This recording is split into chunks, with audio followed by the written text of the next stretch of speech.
もうダメだわ。このお湯、全部終わりよ。舞台は山奥にポツンと佇む小さな温泉旅館桜館。数年前までは星空が見える露天風呂を売りに都会からの宿泊客で賑わっていたが、感染症の流行と大手リゾートの進出に押され、今では閑古鳥が鳴く赤字経営、閉館の噂まで囁かれる中、若女将が生き残りをかけて企画したのが今夜の星空フェスタだった。地元の協力を得て、AR 星座投影や吹奏楽部の生演奏、露天風呂を舞台にした星空シアターを目玉に、旅館の未来をかけた一夜。だったのに、イベント直前、主役の露天風呂に異常発生。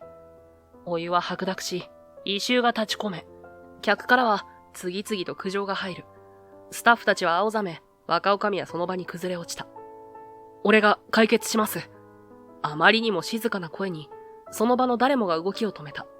ボイラー室の奥にいつもこもっているだけの俺が、配管修理を名乗り出るなんて、信じる者はいなかった。けれど、俺は黙って工具箱を握りしめ、地下の点検口へと向かった。誰かがつぶやく。本気かよ。その声に誰かが小さく答えた。いや、でもあいつ、前に何か大学で工学を。さざ波のように広がるざわめき。俺はそれを背に通路の奥へと消えた。懐中電灯の明かりだけを頼りに古びた点検路を進む。目指すのは誰も使わなくなった旧配管。あの日こっそり調べたあのバルブが生きていれば間に合う。俺のこの選択が旅館の運命を変えるとは、この時誰も知る由もなかった。俺の名前は星野優馬、33歳。無職に限りなく近いアルバイトだ。働いているのは桜館という小さな温泉旅館。山の中腹にポツンと立っていて、地元の人でも場所を知らない者がいるくらい目立たない。けれど、そこには確かな静けさと豊かな自然があった。旅館の周りには杉や広葉樹の林が広がり、春にはその名の通り、桜が山肌を淡い桃色に染める。夏は、セミしぐれとともに緑が濃く、秋には燃えるようなもみじ、冬は一面の銀世界、まるで季節ごとに姿を変える絵巻物のような場所だ。そして何より、この旅館がひっそりと守り続けてきた宝がある。それが、星空だった。街から離れ、光害もほとんどないこの場所では、晴れた夜になると、信じられないほどの星が空に広がる。天の川が肉眼ではっきりと見えることも珍しくなく、夏にはペルセウス流星群、冬にはオリオン座流星群。どんな天体アプリよりも、ここの空の方がずっと正確で雄弁だった。星空の湯と名付けられた露天風呂も、そうした土地の魅力を生かしたものだった。温泉に身を沈めながら見上げる夜空は、何かを祈りたくなるほど澄んでいて、言葉を失うほど美しい。旅館が繁盛していた頃は、この星空を目当てに都会から泊まりに来る客も多かったという。だが今は、その数もすっかり減ってしまった。大手リゾートの台頭や観光の流れの変化、そこに追い打ちをかけた感染症の流行。気づけば、桜館は地図の端のような存在になっていた。それでも、ここにはまだ静けさがある。便利さや派手さはないが、時間の流れがゆっくりと優しく体に染み込んでいくような、そんな場所だ。今は赤字続きで、正直いつ潰れてもおかしくないって言われてる。だけど俺はここで夜間のボイラー係として働いている。理由は単純。住み込みだから、食と寝る場所が確保されてる。それだけだ。いや、正確に言えば、それだけじゃない。俺は星を見るのが好きだ。いや、好きって言葉じゃ足りないかもしれない。10年も20年もずっと星と一緒にいた。子供の頃からずっと暗い夜空を見上げては、あの無数の光の中に何かを探していた。でも、それが何かはわからなかった。高校を出て天文学の道に進んだ。運よく、大学では NASA のインターンにも呼ばれた。夢だった。でも、現実はいつも冷たい。その頃、祖母の介護が必要になって、金も時間も底をついた。インターンの最終審査を辞退して地元に戻った。祖母は俺を育ててくれた唯一の家族だった。両親は俺がまだ小学生の頃にいなくなった。事故だった。だから祖母のことは家族というより最後の明かりみたいに感じていた。介護の数年間でほとんどの貯金を使い果たした。祖母が静かに眠りについた後、気づけば俺には何も残ってなかった。スーツケース一つと解体して何度も組み直した手作りの望遠鏡だけ。桜館で働き始めたのはそれからすぐのことだ。今日も晴れてるな。そうつぶやきながら仕事が終わった後の屋上に立った。ここは見晴らしがいい。街灯も少ないし空が広い。この屋上がある限り俺はここにいてもいいと思えた。金属の手すりに持たれて望遠鏡を覗き込む。土星の輪郭、木星の島、オリオン座の左肩にある赤い輝き。そういうものを探してる間だけ、俺は自分が誰かになれた気がする。昔、祖母に言われたことがある。ユーマは星とお話ししてるみたいだね。子供だった俺は笑ってうなずいたけれど、本当はそうじゃなかった。星に話しかけてたんじゃなくて、星が俺の話を聞いてくれてたんだ。寂しい夜も、不安で眠れなかった夜も、あの瞬きに何度も救われた。だけど、人と話すのは今でも苦手だ。特に団らんとか、普通の会話とか、そういうのがどうしてもうまくできない。星野さん。突然、背中にかかった声に心臓が跳ねた。振り返ると、浴衣姿の女性が立っていた。立花彩乃。桜館の若女将見習いだ。小柄で細身。けれど、芯の通った雰囲気をまとっていて、見る者に育ちの良さを感じさせる。整った顔立ちに落ち着いた物腰。けれど、どこか疲れたような影もちらついていた。まだ20代の半ば。こんな場所には少し似つかわしくないほどの美人だった。けれど、彼女がここにいるのには訳がある。もともとは都内の大学に通っていたが、2年前、看守だった父親が急病で亡くなり、突然呼び戻されたのだと聞いている。母親一人で旅館を回すのは限界があった。後継ぎのつもりなどなかった彼女が、それでも戻ってきたのは、旅館を、家族を守るためだったのだろう。だが、経営は思うようにいかず、赤字は続いていた。若女将見習いとはいえ、今や実質、旅館を回しているのは綾乃と言ってもいい。日中は接客に、夜は帳簿や宣伝の作業までしていると噂で耳にしたことがある。俺が彼女を知っているのも、あくまで通路で何度かすれ違ったことがある程度だった。挨拶すれば必ず笑顔で返してくれる。けれど、その笑顔の奥にある苦労や孤独を、俺はこれまで考えたことがなかった。そんな彼女が、今、わざわざ屋上までやってきた。俺に何か用があるとは思えず、思わず戸惑う。整った顔立ちに、きちんとまとめられた髪。笑うと目元に小さなエクボができる。俺よりも年下だけど、旅館では誰よりもしっかりしている。邪魔しちゃいましたか？俺は慌てて望遠鏡から離れた。いえ、俺は、ちょっと星を。言い終える前に、また喉が詰まる。こんな風に、話すのがどうしてもぎこちなくなってしまう。彼女は、そんな俺を責めたりはしなかった。やっぱり星好きなんですね。実はご相談があって。その声には、どこかためらいが混じっていた。俺が反応に戸惑っている間に、綾乃はファイルを胸元でぎゅっと抱えた。ごめんなさい。こんな時間に押しかけちゃって迷惑ですか？顔を上げた彼女は少しだけ困ったように笑った。けれどその目は真剣だった。旅館の廊下でたまに見かける若女将見習いとしての顔じゃない。もっと等身大で、疲れていて、それでも何かを掴もうとしているような、そんな目だった。迷惑じゃないです。俺がようやくそう返すと、彼女はほっとしたように息をついた。よかった。ちょっとだけお話ししてもいいですか？彼女の言葉には、どこか不安げな揺らぎも混じっていた。ただの業務連絡じゃない。そう直感した俺は、思わず背筋を伸ばした。ええ、大丈夫です。綾乃は小さくうなずき、手にしていたファイルを胸元でそっと抱え直した。ありがとうございます。実はですね、今、旅館の立て直しのために、星空フェスタというイベントを企画しているんです。まだ案の段階なんですが。そう言って、彼女はファイルの中身をそっと広げてみせた。印刷された簡易的なレイアウト図に、星座風呂、夜空の観察会、星空スイーツなど手書きの文字が並んでいた。手作り感があった。でも、その一文字一文字に切実さが滲んでいる。父が倒れてからお客様が減ってしまって、それでも何とか続けてきたんですけれど、流行病の影響もあって、去年はとうとう赤字が2期連続になってしまいました。母ももう無理をしていて、このままだと本当にのれんを下ろすことになってしまいます。その言葉に俺は言葉を失った。いつも明るく立ち働く彼女の姿からは、想像できなかった現実だった。私、まだ若女将見習いという立場ですが、この旅館は私にとって家なんです。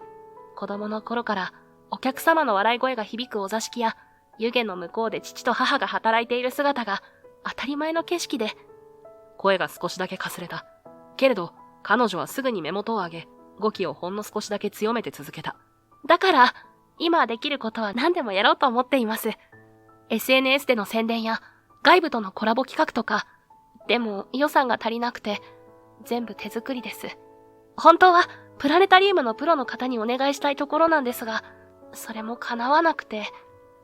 彼女の視線が、そっと俺の望遠鏡に向けられた。そんな時に、星野さんのことを思い出しました。いつも屋上で望遠鏡を調整されているのを、私何度かお見かけして、その姿がとても印象的だったんです。まるで、星とお話しされてるみたいで。その言葉に、俺の胸の奥が少しだけざわついた。ですから、もしご迷惑でなければ、星空フェスタの中で星のお話や観察会のサポートなどご協力いただけないかと思って。俺は口を開きかけて、けれどすぐに視線をそらした。確かに興味はある。でも、申し訳ありません。俺には、そういう人前で話すようなこと、向いていないと思います。星のことは好きですけど、説明したり盛り上げたりとか、得意ではなくて。彼女の目がほんの一瞬だけ揺れた。そうですか。いえ、無理を言ってしまってごめんなさい。けれど、彼女はすぐに笑顔を戻した。その笑顔には無理をしていないようで、やっぱりどこか背負うものの重さが滲んでいた。でも、こうしてお話できただけでも嬉しかったです。また夜空を見に来てもいいですか？俺は思わずうなずいていた。いつでもどうぞ。ありがとうございます。じゃあまた。深く頭を下げた彼女は、夜風に髪を揺らしながら階段を降りていった。残された俺は望遠鏡を覗き込むこともせず、ただ空を仰いだ。星はいつものように静かに瞬いていた。何も言わず、何も責めず。でもどこかで俺は気づいていた。今この瞬間、心のどこかがほんの少しだけ温まっていることに。翌日からだった。旅館の空気が少しずつ変わり始めたのは。星空フェスタ決まりました。準備期間は1ヶ月。みんなで盛り上げていきましょう。朝のミーティング。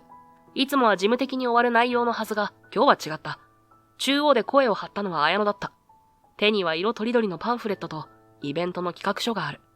夜空と露天風呂を背景にした手書きのロゴに、手作り感と本気が滲んでいた。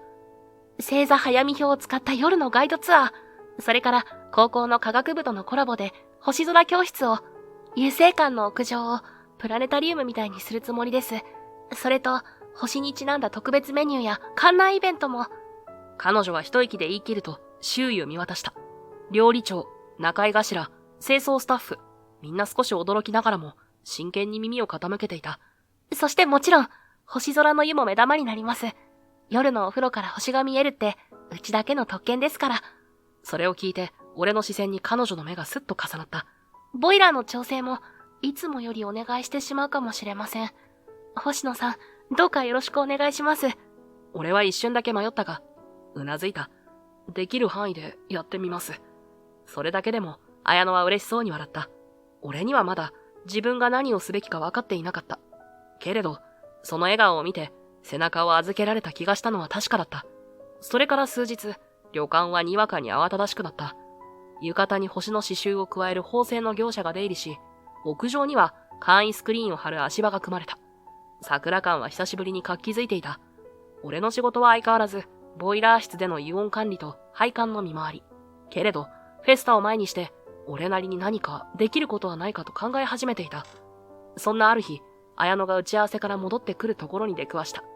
俺が声をかけるのをためらっていると、彼女の方から笑顔で近づいてきた。星野さん、こんにちは。ちょっとお願いがあって。はい。露天風呂の照明、夜になると少し暗いって言われることがあって、でも、普通の照明だと星が見えづらくなるし、うまくバランス取れないかなって。俺は少し考えてからうなずいた。やってみます。少し改造してみたいこともあって。その日の夜から、俺はボイラー室の奥でこっそりと作業を始めた。大学時代に使っていた LED と電子工作の残り部品。人感センサーに手を加えて低電力で調光できる照明を作る。ただ明るくするのではなく、入浴客が近づいた時だけ、ほんのりと足元を照らす仕組みにした。色温度は電球色よりも少しだけ低く、星の邪魔をしないギリギリのライン。設置は露天風呂の岩の間、手すりの下など目立たず、でも安全な場所に。これでどうかな。テスト点灯の日、俺は一人で作業を終えた照明の前に立った。人が近づくと、ぽっと暖かい光が足元を包む。人が離れると、また夜の闇が戻る。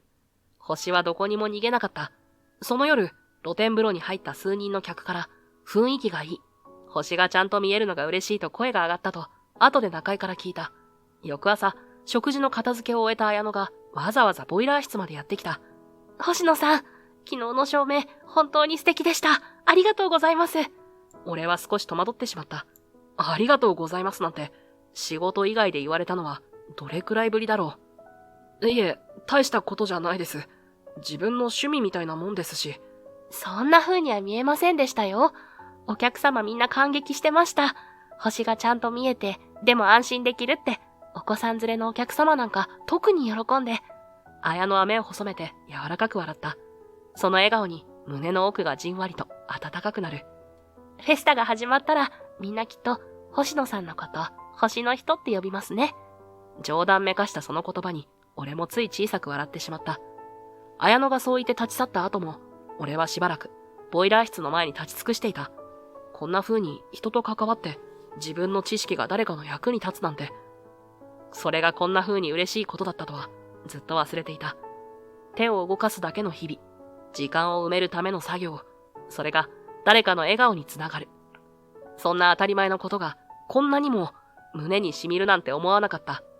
ふと、窓から空を仰ぐ。今夜の空はどこか澄んでいた。星がひときわ近く感じた。その時だった。スリッパの足音が廊下の奥からゆっくりと近づいてくる。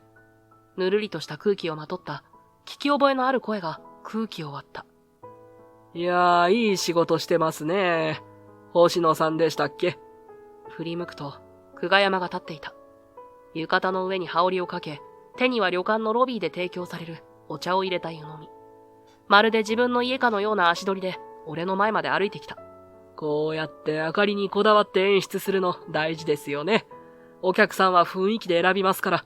ただまあ、それも旅館が存続していればの話ですけど。その言い方にどこか含みがあった。俺は返事をしなかった。久我山もそれには構わず、勝手に話を続ける。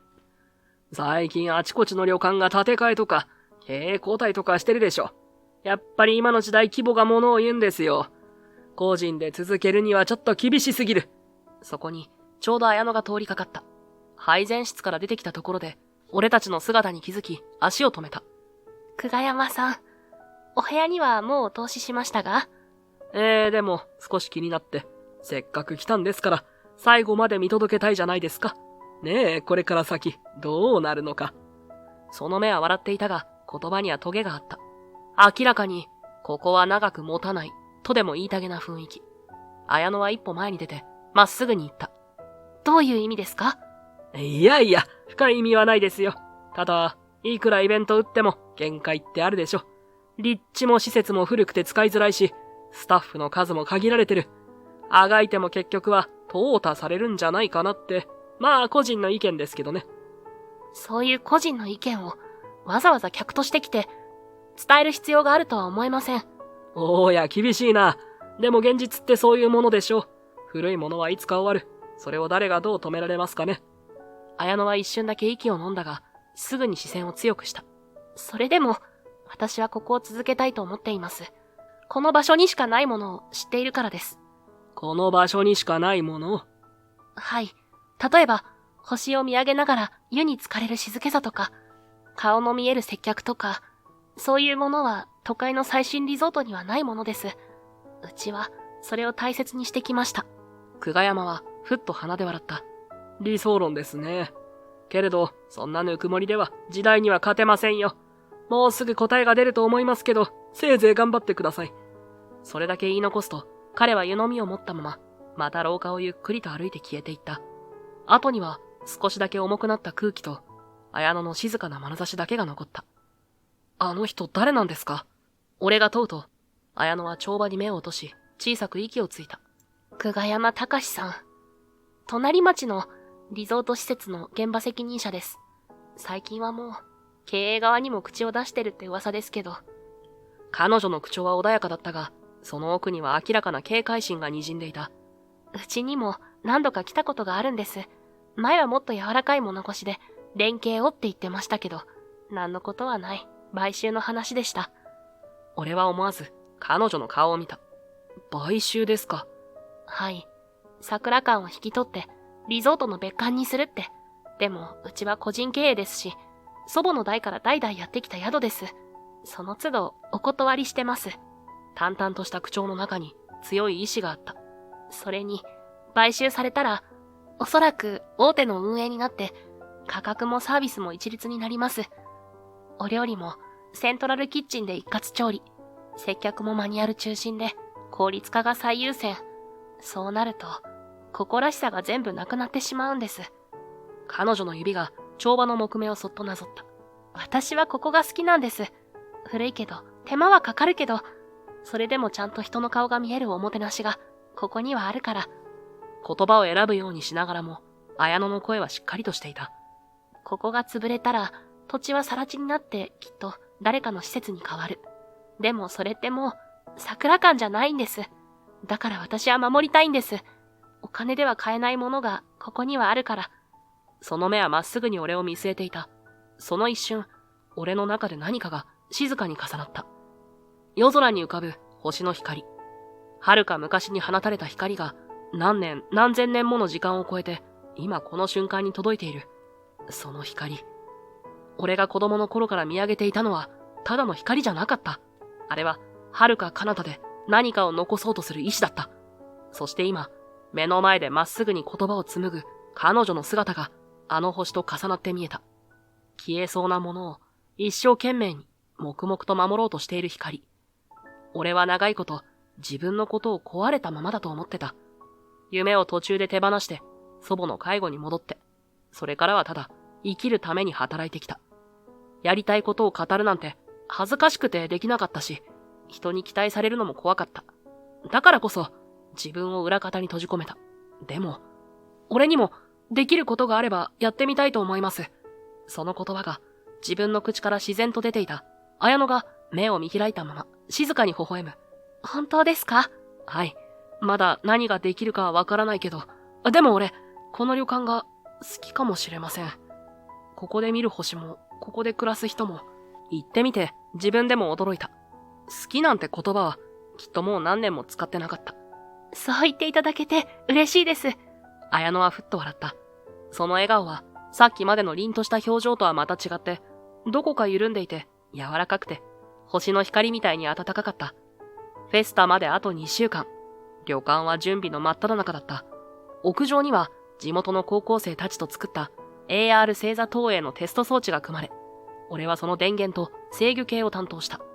浴衣の刺繍には発光糸を使い、星の形がふわりと浮かぶようにした。露天風呂の足元灯も昼夜の光量を調整できるように手を入れ直し、安全かつ幻想的な雰囲気を演出した。スタッフから声をかけられることも増えた。星野くん、このライトすごく雰囲気いいわ。お客様もきっと喜ぶわよ。こっちの配線はわからなかったんだけど助かった。やっぱり理系は違うな。へえ、あんた、もしかして隠れ天才なんじゃないの？言われ慣れていない言葉に思わず耳の後ろが熱くなる。いや、そんな大したもんじゃ。と口ごもると、中井の田村さんが笑いながら言った。照れてんの？あんた意外と可愛いところあるのね。可愛くはないです。自分でも笑ってしまった。誰かにからかわれて、それがただ楽しいと思えるのが不思議だった。数日前までは誰にも声をかけられず、静かにボイラー室で仕事を終えるだけの毎日だったのに、今はこうして誰かと一緒に何かを作っている。その事実が嬉しかった。そんなある日の夕方、屋上で脚立に腰掛けながら、俺は最後の配線をチェックしていた。空はオレンジから群青に変わり始め、山の輪郭がぼんやりと浮かび上がる時間帯。ここからの景色は何度見ても飽きなかった。静かで広くて星が近い。その時、後ろから足音が近づいてきた。振り返ると、綾乃が缶の麦茶を2つ手に持って立っていた。お疲れ様です。これ冷えてますよ。ありがとうございます。受け取った缶の表面はしっとりと結露していた。ほてった手にちょうどよく、思わず一口飲むと、麦の香ばしさが喉を滑っていった。星野さん、ちょっといいですか？少し話したくて。彼女は俺の隣に腰を下ろし、夜空を見上げた。フェスタの最終日、鳥の時間帯のことなんですけど、いよいよメインイベントの話をしていこうと思って。俺はうなずき、麦茶をもう一口飲んだ。彼女の横顔は、ほんのり夕日を受けていた。星空シアターって覚えてますか？屋上と露天風呂を使った星座の映像と音楽のイベント。あれ、今回のフェスタの目玉にする予定です。AR の星座投影のやつですよね。はい。それに加えて、星野さんの解説もメイン演出の一つとして予定しています。俺？もちろん無理にとは言いません。でもあの話し方、声のトーン、試しに録音したのをスタッフで聞いたんです。すごく好評で、落ち着く、わかりやすい、また聞きたいって。なんか照れますね。そう言うと思いました。でも、星野さんだからこそ伝えられることあると思うんです。そう言いながら、綾乃はそっと風に髪をなびかせた。最後の夜、温泉に浸かりながら夜空を見上げて AR で星座を映して、あなたの声で星の物語を語るんです。地元の吹奏楽部の子たちが静かに音楽を添えてくれます。音楽も？はい。曲は惑星とかアレンジしたクラシックを中心に、流星群のピークに合わせて最後には光の演出を入れようと思ってます。光。LED ライトを霧状の湯煙に当てて、ミルキーウェイのような光の帯を作ります。これ、母が昔やりたかった演出だったんです。でも、機材も人手も足りなくて。じゃあ、それを今、実現するんですね。はい、ようやく形にできそうなんです。彼女の横顔に静かな決意が滲んでいた。もしこれがうまくいけば、未来が変わるかもしれない。未来？実は、最終日にいらっしゃる特別なお客様、母の旧友なんですけど、今は地方の旅館とか文化事業を支援している方で、すごく静かに動く人なんですけど、心が動いたものには、ちゃんと力を貸してくれる、そういう方なんです。俺は彼女の言葉をゆっくりと噛み締めた。お金を出すとか、そういう支援とはまた違って、価値があるって思ったものをちゃんと広めてくれる人です。昔、私たちの旅館を褒めてくれたことがあるんです。人のぬくもりがあるって。じゃあ、今回のイベントで、その人にもう一度それを伝えるんですね。はい。それができたら、もしかしたら、この旅館の未来がもう少し前に進めるかもしれません。彼女の声は静かだったけれど、その奥に熱があった。このイベントはただのお祭りじゃない。この旅館の生き残りをかけたラストチャンスなのだ。だったら、失敗できませんね。はい。だから星野さん、どうかお願いします。あなたの力が必要です。俺はゆっくりと缶を置いた。やりましょう。その光の道、絶対に届けましょう。綾乃が目を見開いて、ふっと笑った。はい。その笑顔を見たとき、胸の奥で何かが音を立てた。ずっと固く閉じていた扉が静かに開くような感覚。もう自分には関係ないなんて言っていられなかった。夜が明けて空が白み始めた頃、山の空気はひんやりと澄んでいて、木々の間をすり抜ける風がなぜか今日は優しく感じられた。旅館の中庭にはいつもより早く明かりが灯り、スタッフの動きもどこか慌ただしい。厨房では仕込みの音が響き、ロビーには早めに到着した客が星座マップを手に待機していた。俺は作業着の上から羽織を着て、屋上の点検に向かった。ケーブルは無事か、プロジェクターは正常に稼働しているか、ライトの光量、投影角度、すべて最終チェック。ゆっくりと、だけど確実に、空が青から群青へと移り変わっていく。その空の下に今日がある。そして、イベント当日、桜館は開館以来初めてじゃないかと思うほどの賑わいに包まれていた。いらっしゃいませ。星座の早見表、こちらで配布しております。子供向けワークショップ、あと10分で始まります。玄関前には屋台の湯気が立ち上り、浴衣姿の客たちが笑顔で列をなしていた。地元の吹奏楽部の演奏が旅館の庭に響き、屋上では AR 星座投影の最終調整が進んでいる。こんなに人が来てくれるとは。綾乃が息を飲むようにつぶやいた。大丈夫。うまくいきますよ。俺は作業用の手袋を締め直し、電源板の確認へと向かった。すべてのケーブル、スイッチ、バッテリーは予定通りに稼働している。あと数時間で本番の星空シアターが始まる。そんな矢先だった。綾乃さん、ちょっと。中井の田村さんが慌てた様子で駆け込んでくる。露天風呂からお客様が、お湯が変な匂いがする、濁ってるって何人も。綾乃の顔色がさっと変わり、急いで露天風呂に向かうと、濁った湯面を見下ろした彼女の顔から血の気がすっと引いていった。ダメ。これはもう使えません。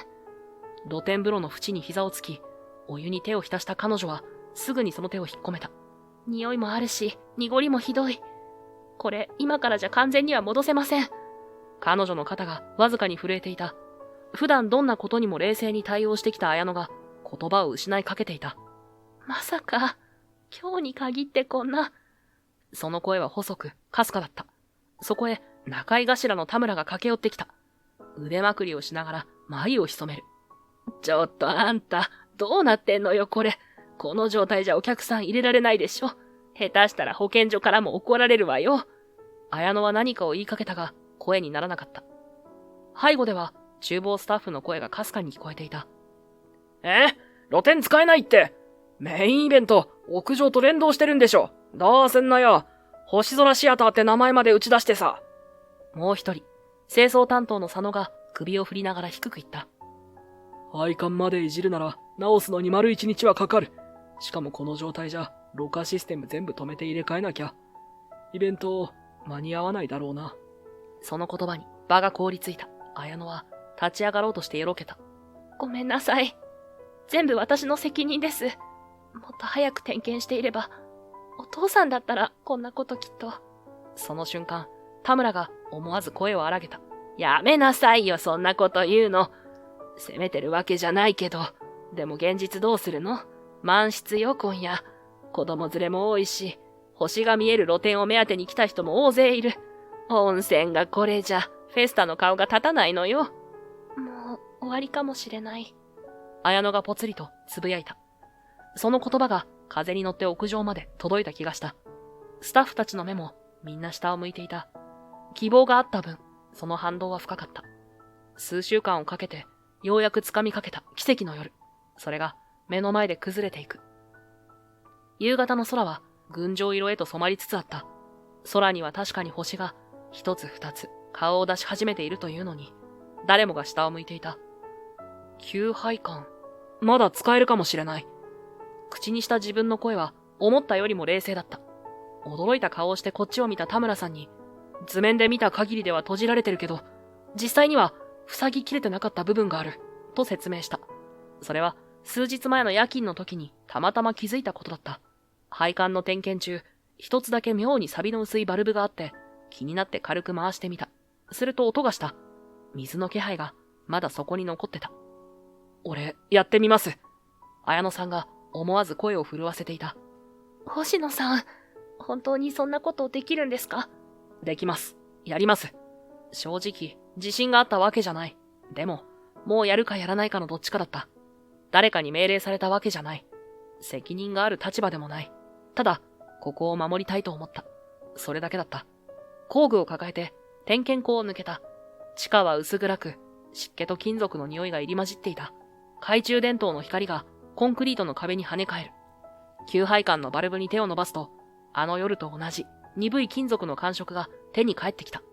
頼むぞ。まだ動いてくれ。噛み込んだサビを潤滑油でゆっくり溶かし、モンキーレンチをかける。歯を食いしばって力を込めると、バルブがきしむ音とともに少しだけ回った。すぐさま感覚が伝わってくる。水が動いた。音が変わった。パイプの奥で確かに流れが始まった。いける。配管を確認して安全バルブを調整し、ろ過装置の切り替えを手動で行う。すべて大学時代に覚えたシステム工学と、祖母の家の給湯器を自分で直してた頃の知識を総動員した。道具も設備も最新のものじゃない。だけど俺には手がある。手を動かせば何かが変わるかもしれない。それが、この場所の光を取り戻せるなら、やるしかないと思った。作業を終えて露天風呂へ戻った時、湯面にはもう濁りはなかった。ほんのりと湯気が立ち上り、光を受けた湯が静かに揺れていた。匂いも異常なし、流れもスムーズだった。間に合った。そう思った瞬間、どっと膝が抜けそうになった。深く息を吐くと、いつの間にか後ろに綾乃さんが立っていた。目を見開いたまま、俺と湯の状態を交互に見つめていた。星野さん、治った。応急処置ですけど、今夜は多分これでいけます。彼女の目にじわりと光が滲んだ。ありがとうございます。本当に。その声に胸の奥が少しだけ熱くなった。このありがとうは多分俺がずっと聞きたかったものだった。誰の役にも立てないと思ってた俺にとって、それは星より遠い光みたいにずっと手が届かないものだったから。けれど、今、その光は確かに目の前にあった。なんだよ、対応早いじゃねえかよ。その声に空気が変わった。低くて鼻にかかったようなトーン。振り向かなくても分かった。久我山だった。露天風呂の手前、明らかに様子を見に来たとしか思えないタイミングで、湯上がり用の浴衣の上に、羽織を無造作にかけて立っていた。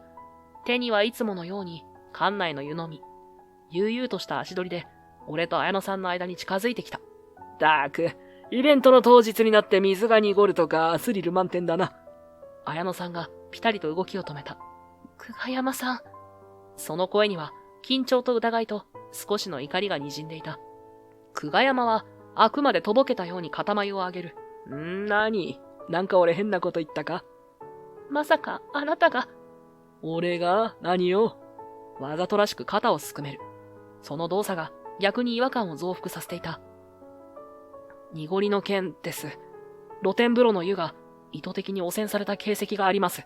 しかも、客の立ち入りが制限されている配管室のそばに、異物の痕跡がありました。俺の言葉に、久我山はふーんと鼻を鳴らした。それ俺のせいって言いたいわけ？ちょっと待てよ、星野くん。俺はただの客だぜ。露天風呂が濁った。それは大変だ。で、俺に何か関係あるのかよ。まさか本当に。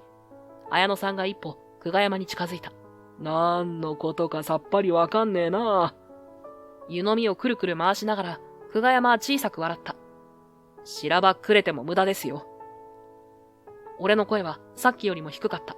今朝、湯の温度にわずかなズレがあって、普段より加熱のタイミングが早かった。それで気になって、午前3時過ぎにタンクの周りを点検した。そしたら、配管のバルブの一つに、見慣れないゴム片が落ちてたんです。今朝は誰もそこに立ち入ってないはずなのに。久我山はふっと鼻で笑った。そんなんじゃ証拠にならねえよ。落ちてたもんが俺のもんだってどうやって証明すんだよ。俺は上着のポケットからスマホを取り出した。確認したんですよ。館内で提供してるスリッパ。全部そこの形を撮影しました。でも今朝見つけたゴム片と一致するスリッパは一つだけ。あんたの客室に置かれてたやつでした。しかも、あんたの分だけ、かかとが微妙に擦れてて、形が違ってた。久我山の顔がほんの一瞬引きつった。その沈黙に、綾乃さんが一歩踏み出す。どうしてそんなことを。綾乃さんの声がかすれるように響いた。久我山は、湯飲みを軽く傾けて口をつけると、小さく息を吐いて笑った。理由、そんなの決まってるだろ。うちの酒屋が潰されたからだよ。そういった久我山の声は、さっきまでの軽口とはまるで別物だった。覚えてるだろ。坂の下屋だよ。じいちゃんとばあちゃんが夫婦二人でやってた小さな酒屋。看板も古びてたけどさ、先代の館主さんの代からずっと桜館に酒を収めてた。綾乃さんの顔がわずかに動いた。知っている名前だ。というように。久我山はその反応に気づきながら言葉を続けた。年末になると雪かきした足跡をたどってじいちゃんが一升瓶担いで届けに行ってた。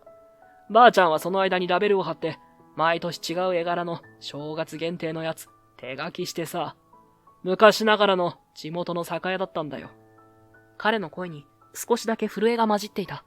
それがある日突然取引見直しって言われた。お前が若女将になってからだ。新しい経営方針でコストを見直すって。効率化の名目でうちを切った。綾乃さんが息を飲む。それは、うちのじいちゃん何も言わなかったけどな。酒瓶持つて震えてた。仕込みもやめて、何度も帳簿眺めてさ、こんな終わり方かって、そうつぶやいたの聞いたんだよ。言葉を継ぐたびに、久我山の肩が小さく上下する。じいちゃんあれから数ヶ月であっさり言った。ばあちゃんも後を追うように、あの人らなりに誇り持って酒作ってたんだ。ちっぽけでも、自分の手でやってた仕事に自信持ってた。それをいきなり切るなんて、そりゃねえだろ。今までの付き合いも、あの人らの気持ちも全部なかったことにされたような気がしてさ。彼の声が少しだけかすれた。だから潰そうと思った。ただそれだけだったんだよ。久我山のその一言に場の空気が重く沈んだ。誰もが口をつぐんでいた。綾野さんも何か言いかけては唇を閉ざしている。その沈黙を破ったのは彼女自身だった。私続けたかったんです。坂の下屋さんとの取引。本当は私の中では見直しの対象にはしていませんでした。久我山が目を見開く。は？綾野さんはまっすぐに彼を見た。瞳の奥に揺らぎと決意が同居していた。旅館の再建を始めたとき、確かに取引の見直しという話は全体として持ち上がりました。けれど、私は最初に坂の下屋さんのことを考えました。あのお酒にはここの味がありました。お正月の限定酒もお客様からとても評判が良くて、私は絶対に続けたかった。久我山の眉が動いた。じゃあなんで切ったんだよ。なんでうちにもういらないって通達を。あちらから断られたんです。久我山が息を飲む音が聞こえた。え？私が今まで通りお願いしますとお願いに伺ったとき、おじいさまはこうおっしゃいました。今の酒じゃもう満足のいくものが作れない。昔のような仕込みはできない。体がもう動かん。だから、これ以上は迷惑をかけたくないって。言葉が露天風呂の湯気の中に静かに溶けていった。私はそれでもいいって何度も言いました。あの味がこの旅館にとってどれほど意味を持っていたか。多少の不安定さがあっても、うちのお客様にはそれがいいんですって。でも、おじいさまは首を縦に振らなかった。久我山は何も言えずに立ち尽くしていた。そして最後にこうもおっしゃった。このまま続けたら、息子や孫にまで情けをかけられるような気がする。それだけは嫌なんだ。誇りを持ってやめたいって。言葉を選ぶようにゆっくりと。でも確かに。私は、あなたにそれをどう伝えていいかわからなかった。きっと傷つけるだけだと思ったから。だから何も言えなかったんです。久我山の表情からすべての力が抜けていくのが見えた。ふらりと後ろに重心が揺れて、湯飲みを握る手も力なく下がる。そんなことを、じいちゃんが自分から。ええ、とても静かに、誇りを持って旅館を去られました。俺はそのやりとりを黙って聞いていた。久我山が抱えてきた怒りと悔しさ、そのすべてが思い込みと愛情の裏返しだったということ。そして綾野さんがその重さを一人で背負い、ずっと黙っていたということ。じゃあ俺。久我山は言葉を失ったまま目の前の綾野さんを見つめていた。これまで見たことのないような顔だった。怒りも威圧も皮肉もなかった。ただそこにあったのは戸惑いと悔しさと自分の愚かさに気づいた男の顔。俺何やってんだろうな。ようやく絞り出した声はまるで空気に染み込むように小さくてかすれていた。じいちゃんが自分で身を引いたなんて知らなかった。俺ずっとお前を恨んでたのに。彼はしばらく何かをこらえるように拳を握っていたけど、やがてそっと視線を落とした。最低だな俺。その言葉に綾野さんが静かに口を開いた。確かにしてはいけないことをあなたはしました。久我山がゆっくり顔を上げる。彼女の目はまっすぐだった。お客様に迷惑をかけて、旅館の信用を揺るがすようなことを、たとえ理由があったとしても、それは許されることじゃありません。久我山はうなずくことも否定することもせずに、それをただ受け止めていた。けれど、綾野さんは続けた。でも幸いなことに、うちには星野さんがいてくれました。彼が旅館とお客様を守ってくれました。おかげで、今夜のフェスタも無事に迎えられそうです。俺は、不意に視線が向けられて、少し戸惑った。私一人だったら、きっと乗り越えられなかった。でも彼がいてくれたから、立て直せた。だから、もうあなたを憎むことはしません。久我山は何も言わなかった。ただ、ぎゅっと唇を結んで、視線を落としたままだった。だから、もう気にしないでください。そういった彼女の声は優しかった。でも、その優しさは、ただの甘さではなかった。でも、あなたがしたことの重さは、あなた自身が受け止めてください。知らなかったでは済まされないこともある。だからこそ、あなたがこれから何をするかが大事なんです。静かだけれど、凛とした声だった。それは、言い逃れも、ごまかしも許さない強さと、でも人を見捨てない、まっすぐな光のような言葉だった。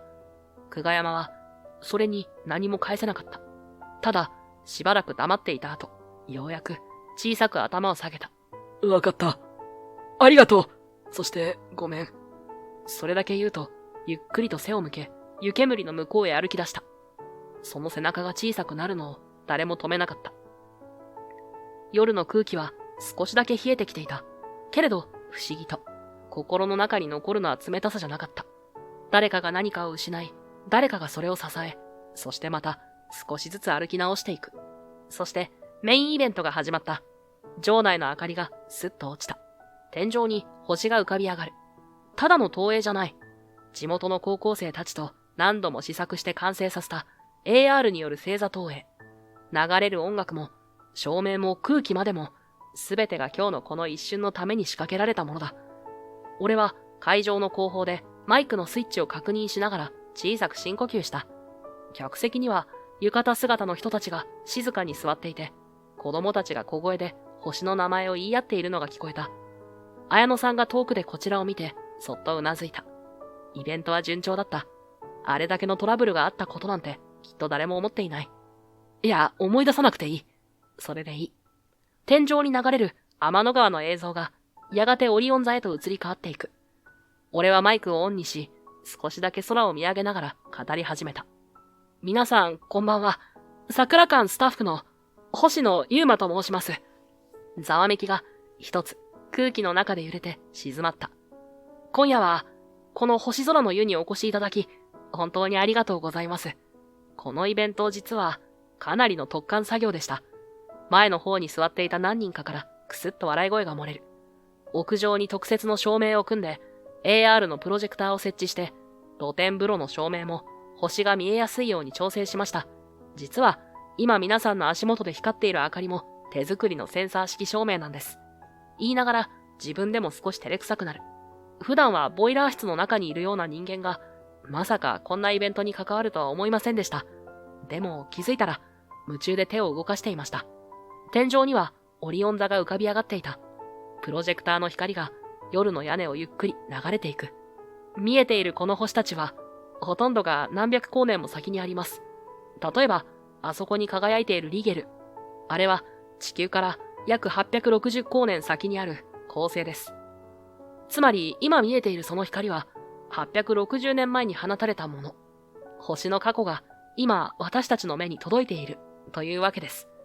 客席のあちこちから静かな感嘆の息が漏れる。星の解説をしながら俺は徐々に落ち着いていった。知っている言葉、慣れた語り口。プログラムのメインの解説が一通り終わり、会場が拍手に包まれたタイミングで俺は一呼吸置いた。ありがとうございます。ここまでの解説は予定されていた内容になります。ですが、もしもう少しだけお時間をいただけるなら、最後に一つだけ僕自身の話をさせてください。客席が再びシーンとなる。そして静かに話し始めた。俺は星が好きです。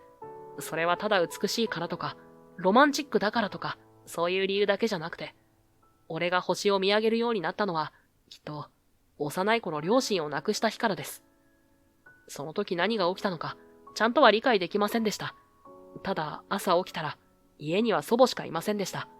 泣きそうな顔で、でも優しくて少しだけ震える声で俺に言ったんです。ユウマ、パパとママはね、お星様になったのよ。その言葉の意味もちゃんとはわからなかったけど、その夜、祖母に手を引かれて庭に出ました。空を見上げたらたくさんの星があって、その日から星を見るようになったんだと思います。祖母は俺の育ての親でした。小さな手を引いて遠くの空を指さして、あれがオリオン座、あれが北極星と教えてくれました。でも祖母は星に詳しかったわけじゃありません。知識はありませんでした。それでもいつだって言ってくれました。ユーマは星とお話ししてるみたいだね。あの言葉は今でも胸に残っています。今でも星を見上げるたびに祖母の顔が浮かびます。本当は素直じゃなかったんです、ずっと。小さい頃は祖母と二人で暮らしてるってことがどこか恥ずかしくて、クラスの友達が家族の話をするたびに自分だけ何かが足りないような気がして、つまらないことで反発したり、あえて冷たく当たってしまったこともありました。わざと帰りを遅くしたり、話しかけられてもそっけない返事しかできなかったり、今思えば本当に子供でした。でもそんな俺に祖母は一度だって怒らなかった。怒らなかったし、悲しそうな顔すら見せなかった。どんな時もいつものように笑って、夜には今日はよく晴れてるわよって決まって空を指さしてくれた。俺が不機嫌な顔で布団に潜っても、おやすみユーマ、明日はいい日になるわよって変わらずに言ってくれた。あの笑顔を俺はきっと甘えていたんです。どうせ何も言わなくても変わらずにいてくれるって。でも、その優しさにどれだけ守られていたか、ようやく気づいたのは、ずっと後になってからでした。ありがとう、ばあちゃん。育ててくれてありがとう。一人ぼっちの俺を、あの夜空の下で見つけてくれてありがとう。あなたが言った、お星様になったという言葉が、俺の人生を、未来を、支えてくれました。俺はずっと、あなたの光の中にいました。その時、AR の星空の中に、ひときわ大きな流れ星が描かれた。客席のどこからか、小さな簡単の声。まるで、それが全ての思いに応えるかのように。星は遠くにある光です。だけど、その光は決して消えずに、何千年もの時を超えて、今の僕たちに届いています。その姿を目にするだけで、どこかで誰かが自分を見守ってくれている気がする。人は一人きりじゃないと、そう思わせてくれる。この桜館もきっとそうです。人の手によって守られ、思いが繋がれて、今日という日を迎えた。誰かの願いが、誰かの涙が、そして誰かのありがとうが、この夜空にそっと滲んでいる。だからどうか、今夜の星空を心に留めていてください。誰かを思う気持ちを未来につなげるそのために。この空は、あなたの空です。ここにいるすべての人に、光が届きますように。そして、あなたの大切な誰かが、星のどこかで、今日もあなたを見守ってくれていますように。語り終えると、会場はしんとしたままだった。でもその沈黙は、不安の沈黙ではなかった。静かにゆっくりと拍手が起きた。最初は一人、そしてまた一人、やがて会場全体に広がっていく。俺はその音の中で、ふと空を仰いだ。AR の星たちは今も瞬いていた。でも、俺にはその向こうに本当の星空が確かに見えていた。祖母がくれた言葉とともに。ユーマは星とお話ししてるみたいだね。今夜、俺の声が誰かの夜空に届いていますように。俺はマイクを置いて深く頭を下げた。涙ぐむ人もいた。小さな子供が親の腕を掴んで、星ってすごいねと囁いていた。イベントが終わり、控え室に戻ろうとしたところで、中井の田村さんが血相を変えて走ってきた。星野くんちょっと、あんたのこと探してる人がいるのよ。偉いさんよ。すっごい人。VIP 中の VIP ってやつ。案内されたのは旅館の一室。そこにいたのは、見るからに品のいい年配の紳士と、落ち着いた雰囲気の外国人女性だった。今夜の解説、本当に素晴らしかった。心から感動しましたよ。あなたの星に対する情熱、とても素敵です。深くて真実味がある。それこそ、私たちが求めているものです。俺は一瞬、何が起きているのかわからなかった。けれど、彼らの名刺を見て、心臓が跳ねた。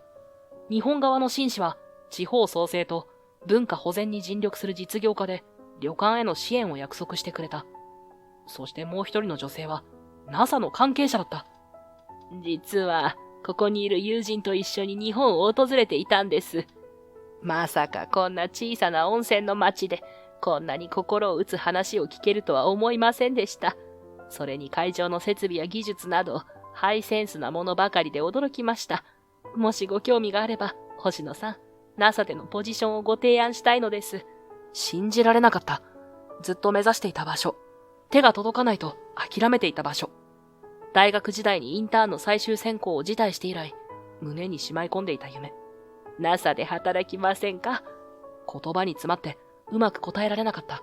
でも、心の中は静かに震えていた。その夜、館の裏手にある木のベンチで、綾乃さんと並んで腰を下ろした。彼女は、俺の顔を見るなり、ふっと笑った。すごいね。NASA にスカウトされるなんて、さすが星の人。俺、自分でも信じられないんです。昔からずっと憧れてはいたけど、もう叶わない夢だと思ってた。けど、ここで、また星を見て、人と出会って、変わったんだと思います。綾乃さんが、そっと視線を夜空に向けた。でも行くんでしょ？はい、行きます。今なら行ってもいいって思えるから。少しの間、二人で空を見上げた。星が静かに瞬いている。でも、必ず戻ってきます。日本に帰ってきたら、真っ先にここに来る。星空の湯に入りながら、今度は俺が星の話をする番ですから。綾乃さんは少し照れたように笑った。楽しみにしてる。空は繋がってるもんね。その言葉に、胸の奥がじんわりと暖かくなった。それから数ヶ月後、俺は NASA の研究チームの一員として、本格的な観測プロジェクトに関わるようになった。星の位置を追い、過去の光を読み解き、未来を描く仕事。かつて、祖母と見上げた星空が、今、俺の机の上で動いている。日本に残った綾乃さんも、旅館の再建支援を正式に受け、地元との連携事業や教育プログラムを、次々に実現させていた。星空の湯は、全国の観光地でも話題になり、静かだった桜館は、今や星を見に行く宿として予約の絶えない人気旅館になっていた。その成長の裏にはもう一人、あの久我山の存在があった。彼は旅館と大手リゾートとの橋渡し役を買って出てくれた。最初に壊そうとした分、今度はちゃんと繋ぎたいんだよ。そんな風に言って、効率化と個性を両立するための仕組みを奔走して整えてくれた。彼の手助けも変わりたいという思いも確かに桜館の未来を後押ししていた。きっと人はいつだってやり直せる。誰かと繋がって、誰かに支えられて、星のように軌道を描いていける。夜、研究所の屋上で空を見上げる。遠く、日本の空とここアメリカの空が同じ星を映している。ばあちゃん、俺ちゃんとやってるよ。夢ちゃんと掴んだよ。星は今日も変わらずそこにある。誰かを見守るように、ただ静かに輝いている。そして、今この瞬間も、どこかの夜空で、誰かが星を見上げている。